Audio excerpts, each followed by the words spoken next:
Today we've got a great fast food malicious compliance story. We'll get into that in a bit, but first, the cop said I had to, so I did exactly that. For context, I used to work as an impound driver in my city. We were the bad guys and always got angry folks getting their vehicles back, but this one was personally my favorite release I did. One of my coworkers towed an old Ford minivan from the late 90s that was parked in a strip mall's parking lot for being a non-customer. So we brought it to our nearest impound lot. Around a week later, I was assigned to release the car back to the owner at a scheduled time. We give people a grace period of 30 minutes after their appointment to compensate for traffic and arranging themselves transportation to the impound yards. That being said, him and his girlfriend were late and missed the appointment well after the grace period. Turns out he was out of town for the week to visit friends. I decided to be nice and release the car to them since they had trouble getting here. Boy, were the couple not nice at all, screaming at me and throwing insults left and right. Anyway, I asked for their information. He refused to hand it over because he said that I would steal his info and sell it.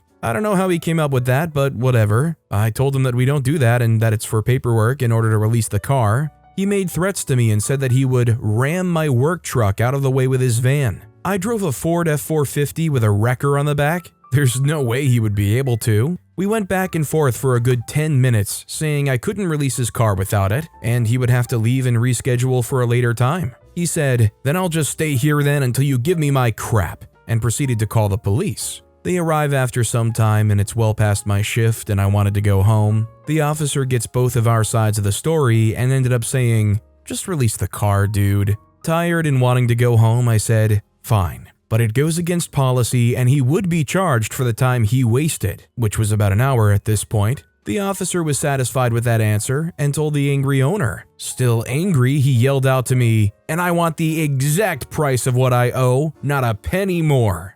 Now here's the malicious compliance. I agree to his terms and start doing the math for the bill. Little did he know, we charge people $22 every minute past appointment if they have not paid. It's predatory, but it was listed on our price list in the glass countertop. The tow was originally going to be around $450. Tow fee, appointment fee, and storage fee every day. It ended up being almost $2,300. He was livid at the price. The officer's eyebrows raised and was slack-jawed, and I was internally smug. I broke down the costs and charges bit by bit. He threw a tantrum as the officer told him, "You did say you wanted the exact price, sir." After he angrily paid for his bill, a late-night coworker showed up and I filled him in on what happened. He told me to just head home and he'll take care of the rest. I start to drive home and I get a call from that coworker and I can hear screaming in the background from the van owner. He told me what happened immediately after I left. Turns out the gentleman who left his van at the strip mall had his catalytic converter stolen and fuel siphoned, so he couldn't drive it home and needed another tow to get it home. I bursted out laughing as hard as I could. It was a very well-paid day. It was both a malicious compliance story and a karma story. Edit: if he rescheduled, it would have been $520, not $2,300.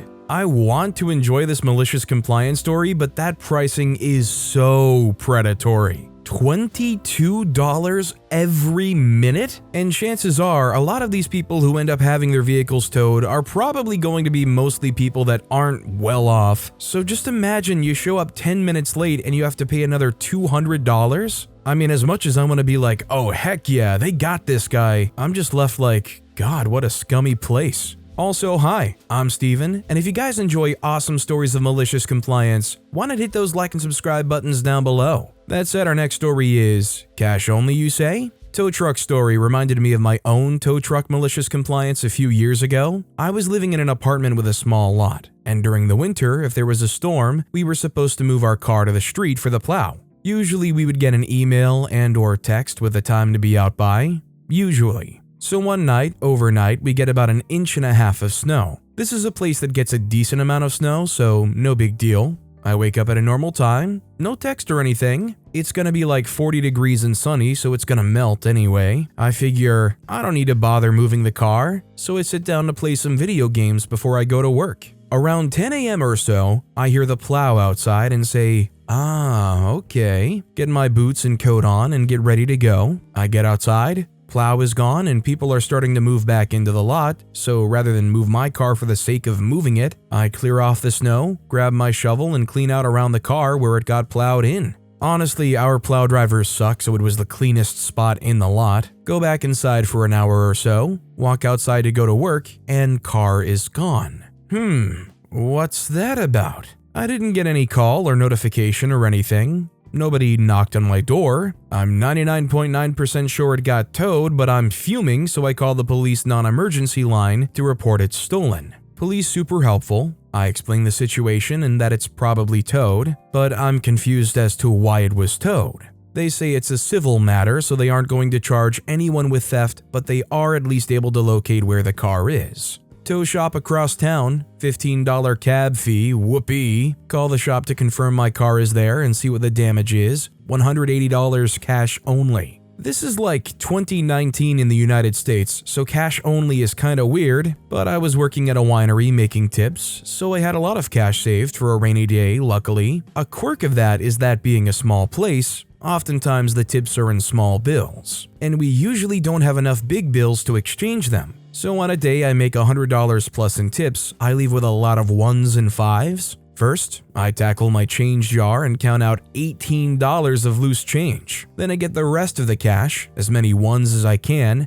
then 2 5s get me to $180 even. Perfect. Honestly, this was only half malicious and half wanting to take the opportunity to unload the absurd amount of cash I had laying around, but off I go. Get to the shop, ask if there's anything they can do because I really don't think they had a real reason to tow me. Nope, nothing we can do, just following orders, the person behind the counter says with a very smug grin. Her grin turned to horror when I pulled out the change bag. I spend the next 15 minutes watching her meticulously count out pennies. Nickels, dimes, quarters, 1s, 5s, $180 even. I'm $10 short. I misheard her on the phone. It was $190. I pull a $20 bill out of my wallet and ask for the 2 5s back. Oh man, she was ticked. Was this petty and did the tow truck desk lady do nothing wrong? Absolutely. But if you're gonna tow people's cars and make them pay nearly $200 in cash, don't be surprised when they bring cash. So whatever the issue is, I think OP was always going to be screwed here because apparently everybody else had already moved their cars. So I don't know what happened with OP, but everybody else got the notification. Our next story is Rake the Yard. My son was always big for his age. He weighed 10 pounds when he was born. He weighed 50 pounds when he was 2 years old and was the size of a normal 5-year-old, so when he was 6 years old, he was still really big. He was not fat at all, just big.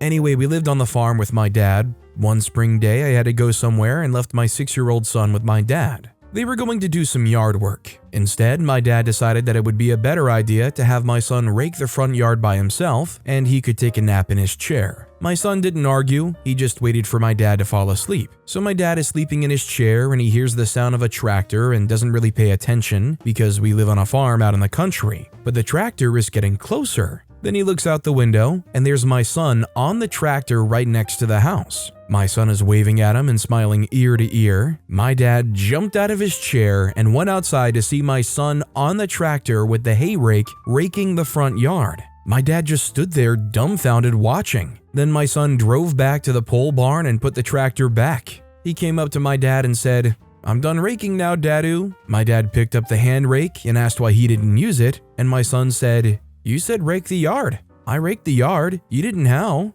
My dad couldn't argue with that logic. My son has been driving the tractor since he was 2 years old. It's a small tractor that's been in my family since 1976. I mean, hey, he already had 4 years experience at that point on operating that tractor. If it makes it easier for him, I say have at it, but I mean, obviously they should have some kind of supervision. So next time, hopefully Dadu will cautiously watch. Our next story is Sleazy Jet gets more than it expects for overweight luggage payments. This is just a short one, but it makes me smile a lot. When I first started to travel to London for work around 2006, I would get a low-cost airline I will call Sleazy Jet. Their London airports were, let's say, euphemistically described as being in London. But in fact, from them, you could see London using a telescope on a clear day if you knew which way to look. This made travel a daunting prospect, as multiple trains and tubes were required. Anyway, on this occasion, I was flying from London to Stansted. I had just finished up an employment and was glad to be moving on. I had with me all my worldly, work-related possessions in one massive bag for my 3-month stint.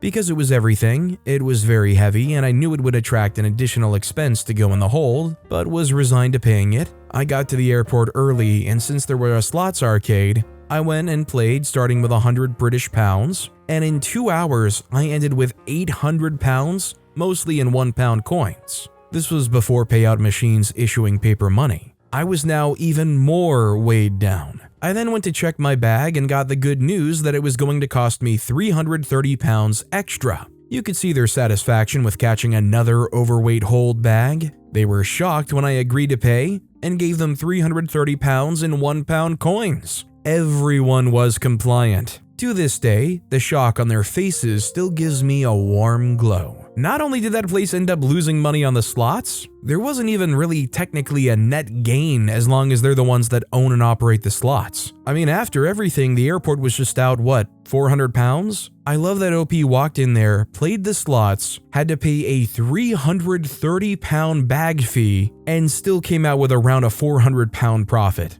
This next story is, you told me I didn't know, so I now don't know. So one of the bosses came up to me one day and made the comment that all of my vendors that I've been dealing with for over a year now have to go through my boss because I might not know what's going on. My boss has only been here for barely a month, and all my vendors haven't met my boss and still only go through me, but okay. I'll let all my vendors know they have to talk only to him now. No more texting me about stuff. Fast forward a couple weeks, other boss wants to know why something is empty. That's a vendor item. He asks me. I tell them I don't know. All my vendors go through someone else now, so he asks me to text them. Oh, sorry, I no longer have their numbers. Gave them all to my boss. Not my job anymore, shrug. My bad. I mean, realistically, it makes your job easier to do this too, right? So hey, I don't know. You have to go talk to the boss. I know nothing. Our next story is, get to the Whoppa. I ordered lunch for myself from Burger King, a US fast food chain, using the company website.